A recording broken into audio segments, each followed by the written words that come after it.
You are listening to the 5 a.m. podcast, and today is your day.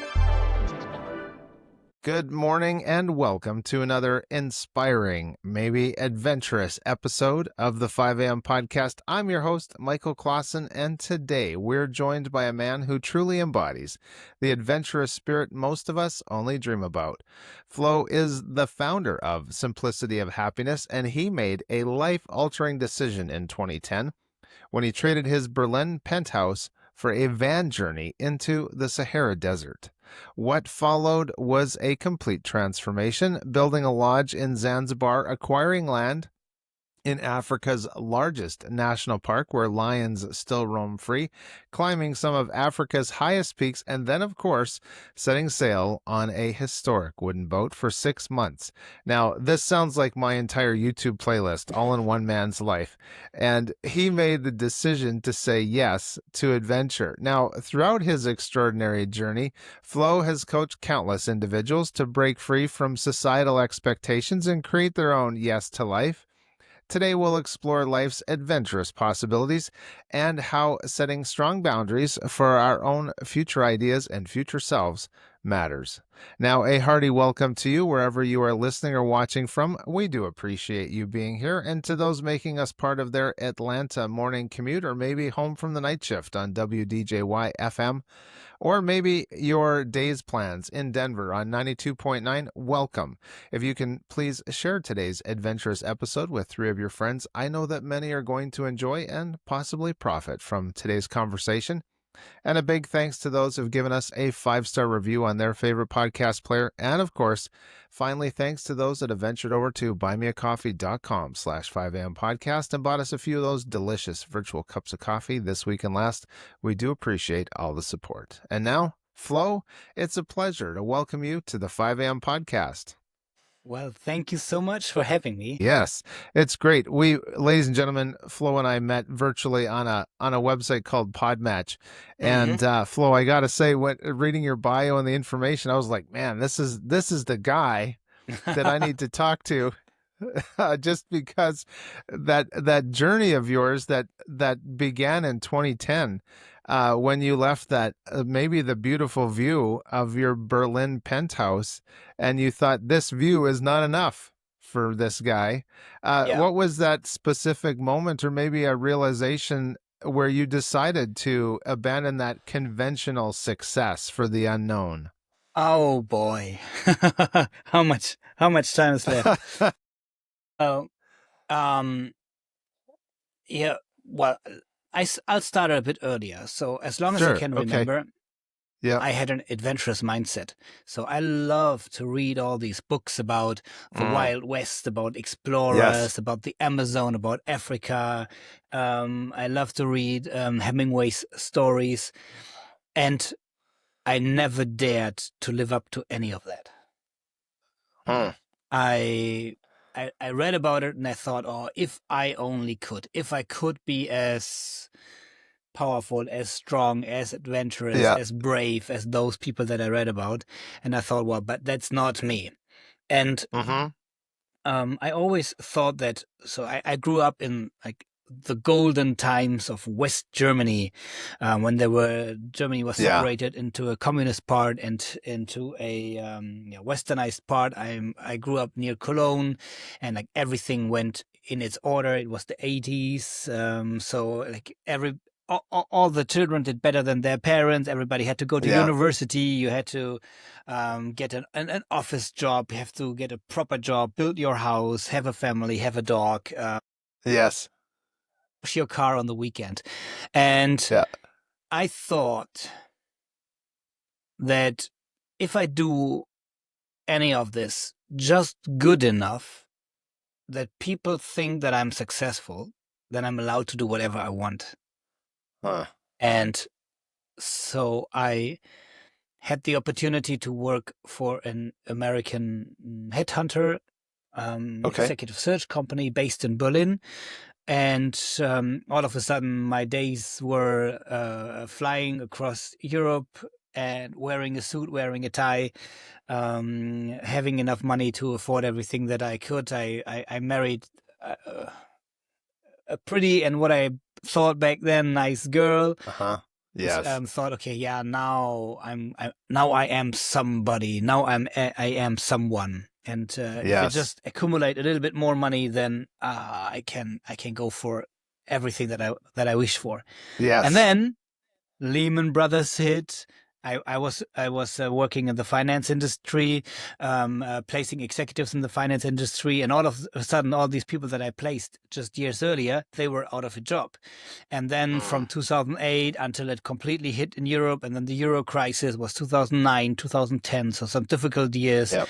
The market got difficult, and a lot of people asked me what if I could have a conversation with them. I said, yeah, but I don't have any open positions I can place you to. And they said, it doesn't matter. You can really give me some good advice.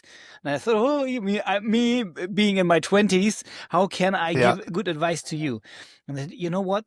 I talked to so many people, and you were the only one who really asked me interesting questions. And probably that was the case because I had no idea about their job, so I couldn't yes them. I was like, explain to me. I mean, why do you want to do that? What does your wife, what does your partner think about it? I mean, what do you want to do after 5 years? Because I wanted to look for something that is like a light, like a spark inside of them, why they want to do that. And all of a sudden they came back to me. And then I had the idea, I want to do coaching. This is what I like. If I see the eyes of people lit up in front of me, that is what is triggering me. And then my executive search business went down, started fighting with my now ex-wife, and everything fell apart. And all of a sudden, I was at a point where I went through that training for coaching, or I went through that previous. I started asking my clients these coaching questions while my own life was falling apart. And this is something that I see until today very often, that some people, they say that they feel miserable. And if I ask them the tough questions on where they want to change, they come with excuses why they can't right now. And what I think almost every single time is like, well, you're not at the bottom yet. You feel miserable to compare where you were before, but you are not at the bottom. In that moment when you think, now it doesn't matter what I'm doing, it can't get worse, that is absolutely liberating, because all of a sudden you can make decisions for yourself, no matter what your mother thinks, what your father thinks, what your friends thinks, what your ex-partner thinks, what your employer thinks. All of a sudden it's just about you. And if you don't have any money, if you don't have any perspective, if you think that you screwed up with life, it doesn't matter where you go next. And that is when I started to make these decisions, and I kept bringing my, well, it wasn't easy sailing from there on.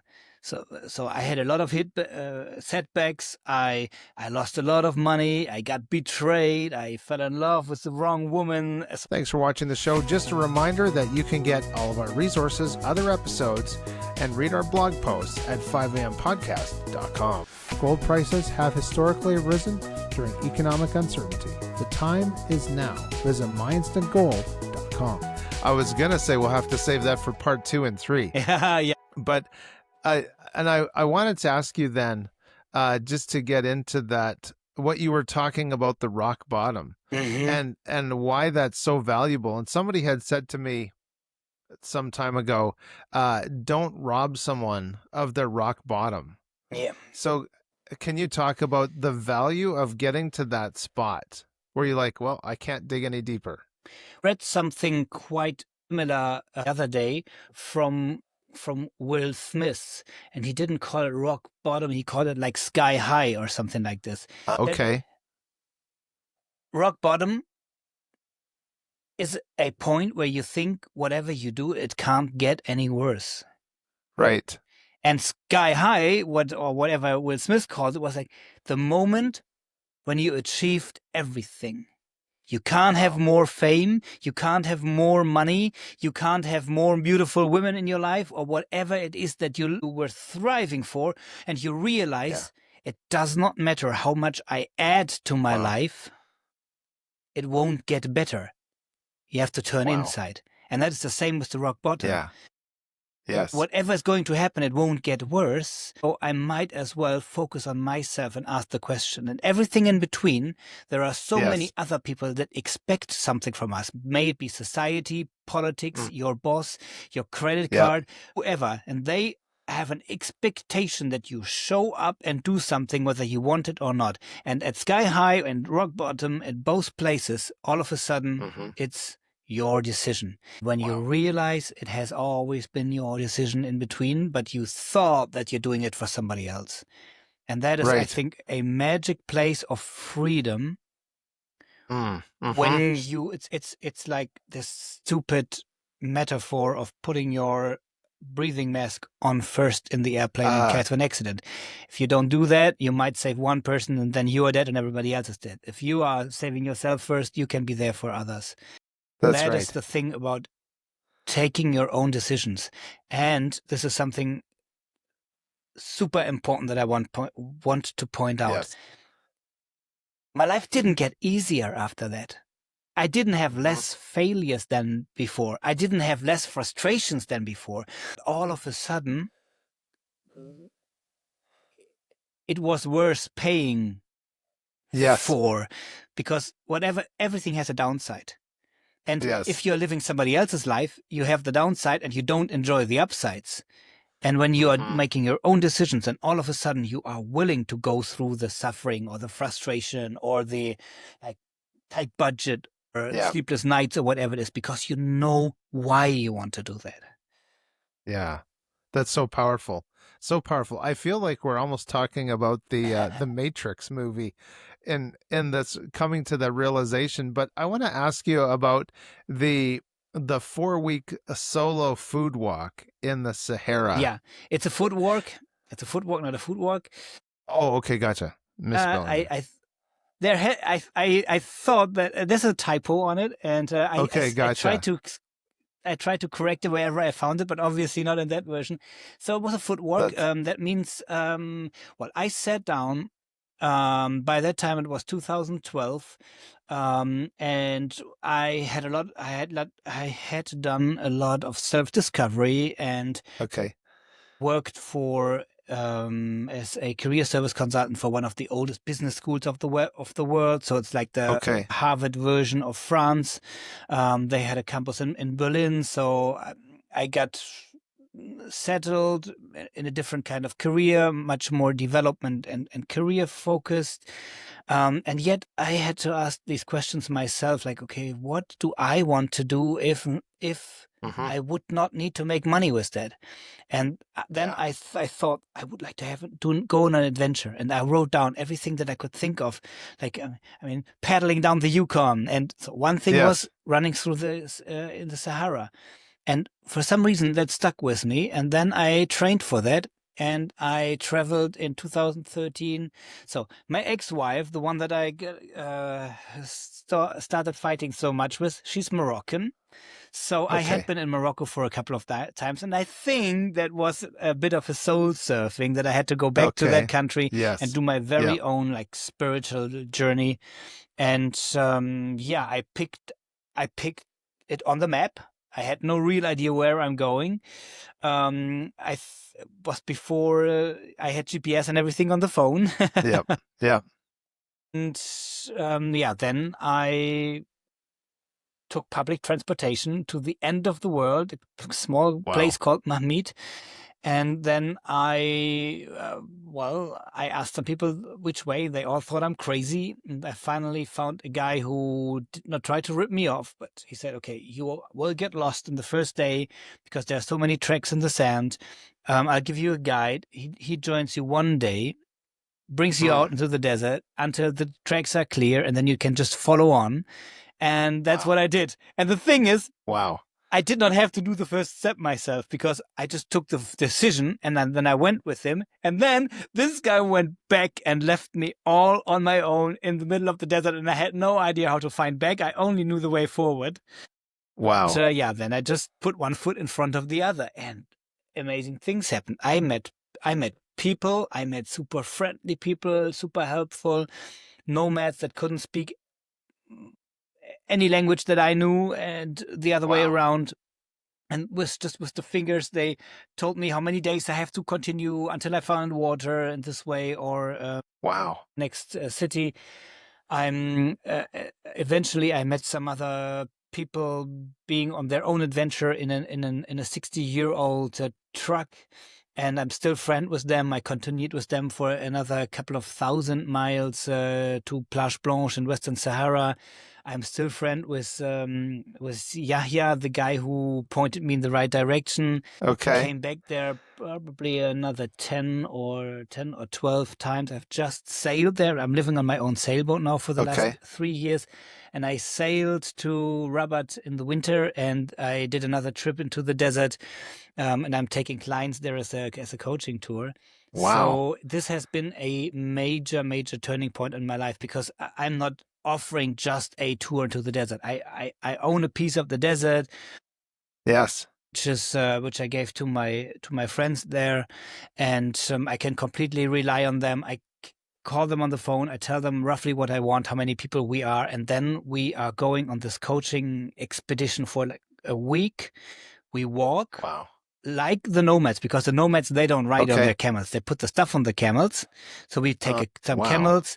I just put a video out of this. My girlfriend is a sailing YouTuber called White Spot Pirates, and on her channel we have just been to the desert, and unfortunately, like, people see all the sailing videos, and nobody clicked on the desert video. But it's a beautiful video that just shows how transformative it can be, because you don't meet anybody else, and you're out in the nature. You put one foot in front of the other, and you have everything you need with you.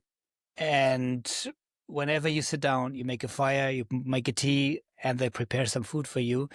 So that is quite a journey. Switching the phone off. Of course. Switching the news off. Yes. And I got to ask you then, it all sounds so fascinating. And some people might be saying, how do I get a hold of Flow? So share your website and how people can get in touch with you. Well, the easiest is to ask Dr. Google for the simplicity of happiness. The website is exactly the same, simplicityofhappiness.com. And there you find some description about my coaching. My coaching is mainly for leaders, because they are the ones who are willing to pay for the coaching. I mean, the coaching could be helpful for everybody else. And there's a blog, and I'm writing some coaching stories, and there's a contact form.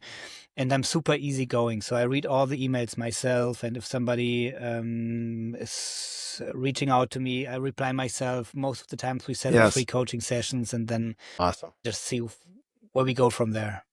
Oh, that's great. So many of our listeners and viewers may be struggling with those limiting beliefs that impact all of our lives. What were some of the most challenging limiting beliefs that you had to overcome? And were you able to dismantle them, or what did you do with those beliefs? Well, so there's a suggestion I have for the limiting beliefs, and that is, let them go. They are not you. They haven't been there forever. There was a time before these beliefs. There was a time when you created that belief for you, and you made it be true. And my most limiting belief was that I thought I can't change something. So to think I have to hold on to something because I can't let go, can't let go of that relationship, can't let go of that job, can't let go of that property or money or things I own, or can't let go of that dream because I think I own it or I should own it. So the best thing is to let go of as many things as you can. I mean, physical and mentally, because you can have everything, but not at once.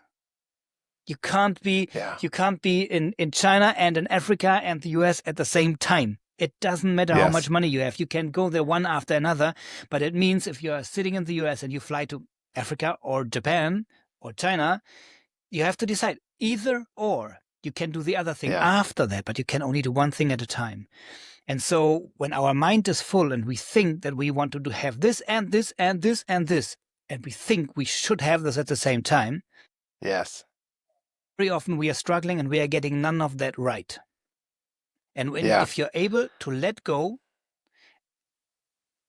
all of a sudden you have more time, more power, more energy, more money for everything else you want to spend it on. And if you're really good, you are able to focus on one thing. So my advice for that is get rid of one thing every day. Wow. And it can be a double T-shirt. Just I started that way. I made a commitment to myself that I'm not letting anything new material-wise into my life, except I let go of 2 other things. So every time I wanted to buy something, I had to get rid of 2 other things. So that didn't put the limitation on me. Oh, I cannot buy anything that I want. Well, you can buy everything that you want, but you have to give away 2 other things, and that limited. At some point, I got rid of 90% of the stuff in my cupboard, and then I moved, and I realized 90% of the stuff that I still owned, I didn't need, and I gave it away to charity, and I was left with just like 2 suitcases of stuff, and then I realized all my limiting beliefs, and I started to let go of them. And I'm not perfect. I'm not master in this. I still have a lot of them, but if you knew me 15 years ago, you know that I let go of so many of them, and especially the most limiting ones. Yes. Wow, that's really good. I appreciate you digging deep and sharing those things with us. That's so valuable to have conversation with other people. And I wanted to ask you, because I live close to the Rocky Mountains. I love to ski in the winter, and you've climbed several of Africa's highest mountains. Are there maybe some parallels that you see between that physical mountain climb and then the mental challenges of personal development? Yeah, well, I used to live in the Rockies as well. When I was 17, I used to live in near Salt Lake City in Utah. Okay. So at the Wasatch Front. And before I moved on the boat, I lived 10 years in Switzerland, and always had like a mountain cottage where I lived. So I'm personally very torn between the grand wide openness of the sea or the desert, or the mountain. And what I like on the mountain is if you go up there, you have this view, and I think all 3 metaphors work very, very well. Because there's very little distraction. And you have to pay very careful attention to your surroundings and to the nature. So on the ocean, you really have to monitor the weather, or your boat is going to sink and you die. In the desert, you are out of water in a matter of maybe even hours. So there were 2 people that tried the same tour after me, and I think they got lost or something, so they died. And I had no idea that I could die. I thought it's a safe thing to do, but obviously not everybody was so lucky. So life can be over so quickly, and if you experience the huge sheer power of nature, and in the mountains that can be the same, because if you go up, it's getting colder, the wind is getting stronger, and within half an hour, you can all of a sudden almost freeze to death because the snow starts. So there's this really strong connection to everything around you, and still it is your own decision. So whether you go up or you go down, whether you tackle that mountain or that one wall or not, it's your own decision.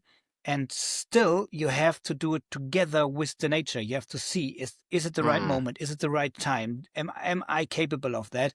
And if you would manage your life like that, so you're not dependent on your boss or on your partner or on your family, but you say, hey, well, I decide to be in the mountain or in that family.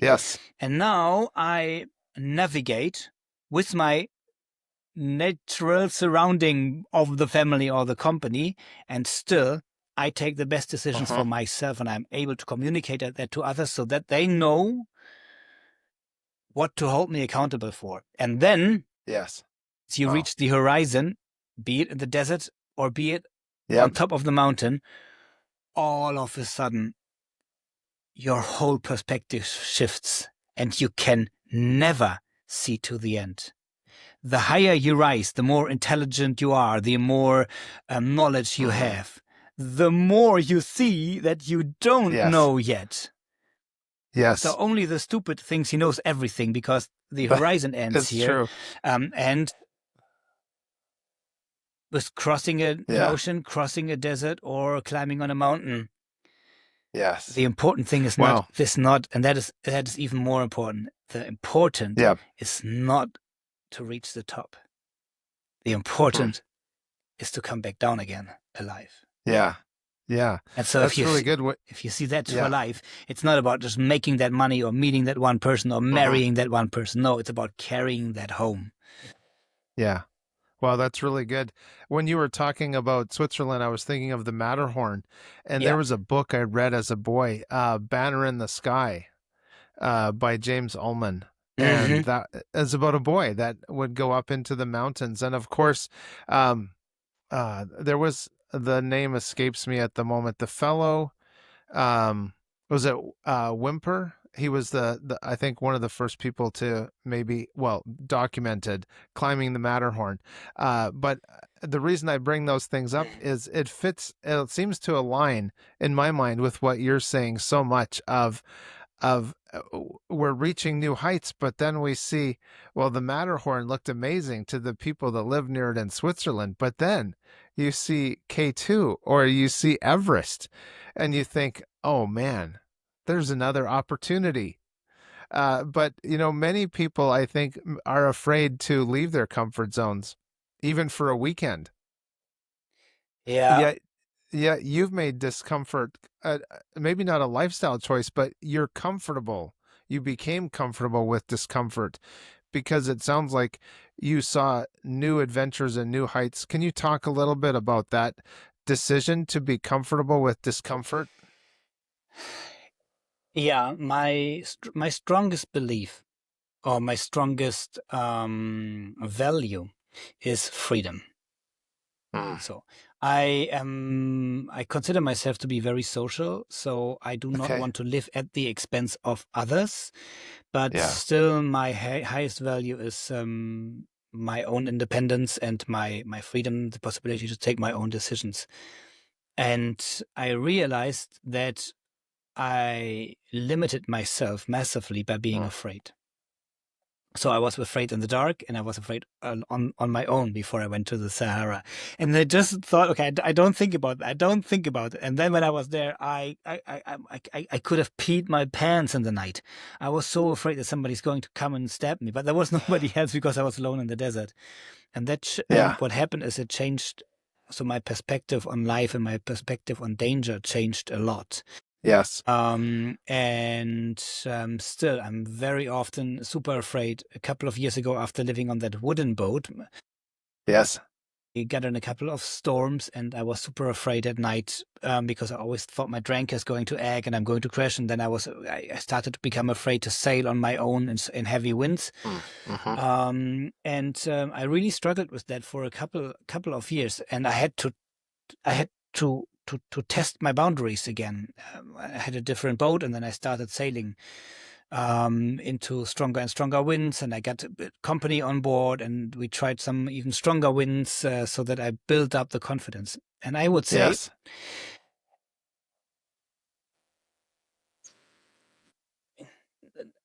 not leaving their comfort zone is just about confidence.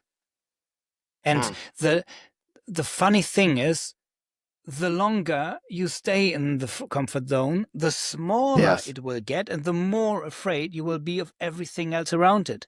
And even for me, if I'm afraid of something, I am super afraid of that. I have sleepless nights about this. I am super scared. I'm super scared of dying, and I'm super afraid of heights because I think I fall down there. But so I don't run over the cliff, but I'm challenging myself every now and then to face that fear, because I know if I practice that, I build up my confidence, and my life decisions will get better, because all of a sudden I have much more options in my life, because I'm not afraid of everything that I don't Yes. know. And there's something Yes. that I had to think about. It's comfort. Um, because comfort very often is inside of the comfort zone. And Yes, that's right. if you take your comfort zone and the comfort inside for granted, all of a sudden it's not comfort anymore. You think it should be normal, and all of a sudden you think this is the way life should be, and this is what you should own. Yes. And if you Yes. strip that to like to the bare naked life, being present in that very moment and being outside in the nature and having real connections to people, all of a sudden, like a hot shower can be like the biggest gift ever, to maintain that everything that I have in a normal house, that I consider this as comfort. Yes, I like this. I like to have this every Yeah. once in a while, but I know if I have it for too long, I have to get out again, because all of a sudden I take it for granted. And if I take it for granted, I do not enjoy it anymore. Mm. Wow, powerful. Well, one of the things that I see, we're getting close to the end of our conversation, but I wanted to ask you about the view. It sounded to me like there was a view that you had in Berlin from the penthouse windows, looking over kind of this man-made wonder. Mm-hmm. But you were looking horizontally out. And then you get to the desert, and I'm envisioning you lying on your back at night. And now your vision has changed from being horizontal to vertical, and you're seeing the stars that you've never seen before. What was that change for you, of those first few times in the desert, of your vision had totally changed? Yeah, um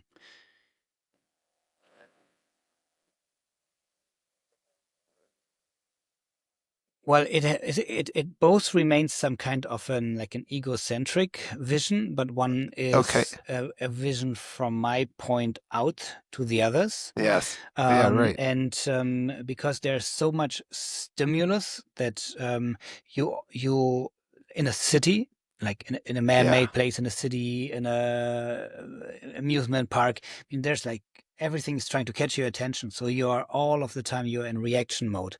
And very, very often I don't see myself in the picture, but it's just me from my views, from my eyes, Yes. viewing everybody else and reacting to everything. And Yeah. what happens, I mean, in the desert during the day, if it's like this vast open emptiness, or if it's on the sea, or if it's at the night lying on your Yes. back and looking into the stars, or being on a mountain, is all of a sudden there's very, very little distraction. There's so much, but it's far away, and you can sink into the picture. And what happens in that moment is that very often I see myself in the picture, and I see myself lying on the back on that Yes. person in that huge desert, in that huge country, on that huge planet, in the Yeah. universe. And then it's like everything becomes like meaningless and super meaningful at the same time. Yes, it is. I love that you said that. It feels like it's meaningless but super meaningful, Hmm. all at the same time. And can Because you it's talk a little everything we bit of have. Not yes. only everything, it's well, this is the moment, and this is all there is. At the Yeah, same time, it somehow is meaningless whether I'm here or not for everything else. But for some right. reason, it is the case. So, well, it is all I have. And if it wasn't the case, I mean, who would notice? Maybe Yes, nobody. that's right. Like all the little critters in the desert that are under the sand, they might feel the force, the vibration of your footprints, or the vibration of your breathing, or something like that.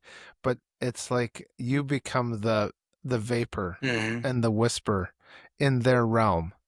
and very fascinating conversation. Just before we go, I got to ask you about your podcast and coaching, The Simplicity of Happiness. After all your adventures and your experiences, what have you concluded are the simplest yet most profound ingredients, maybe for human happiness?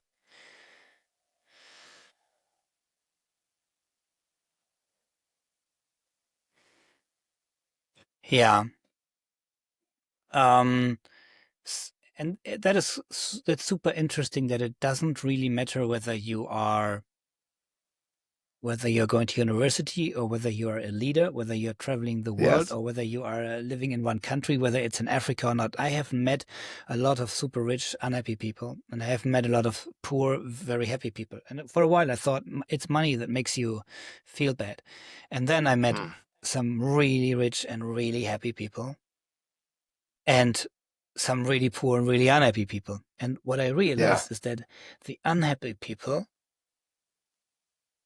always think they need more than they have because they want to have, and they always want to have everything at once. And those who are happy, they have a super clear focus. They know what they want, and they know they have more than they need. Yeah. Wow. That's powerful. That what you're saying right now reminds me of that. There's a book in the Bible called Ecclesiastes, and that is such a valuable, valuable book to read. But I've got to thank you so much, Flo, for joining me today for the 5 a.m. podcast. You're welcome. I hope you you had some fun and there were some nuggets in it for you. 100% yes. And ladies and gentlemen, what a conversation. Flo does have that great website with some good resources for your own personal journey. And so it is simplicity, or like Flo said, you can go to the Googles and just type in simplicity of happiness and you'll find it there. And so, ladies and gentlemen, thank you for being here. We appreciate you joining in on this conversation. And if you haven't already and you're listening on a podcast player or maybe the YouTubes, please help us grow this channel with a like, a share, and a subscribe. And of course, one more thing, if you can leave a 5-star review on your favorite podcast player, we do appreciate you being here. We do appreciate the impact that I have asking all these questions, but also this being able to listen in and connect on a deeper level with ideas and experiences. So Florian, thank you again for being here. And thank you, ladies and gentlemen, for listening. Until next time, make sure to seize your day, enjoy those sunrises and sunsets and all those adventures in between. I'm Michael Klassen. Thanks for watching the show. Just a reminder that you can get all of our resources, other episodes, and read our blog posts at 5ampodcast.com. Turn everyday teaching moments into a valuable lesson about long-term wealth preservation. Gold prices have historically risen during economic uncertainty. The time is now. Visit myinstantgold.com.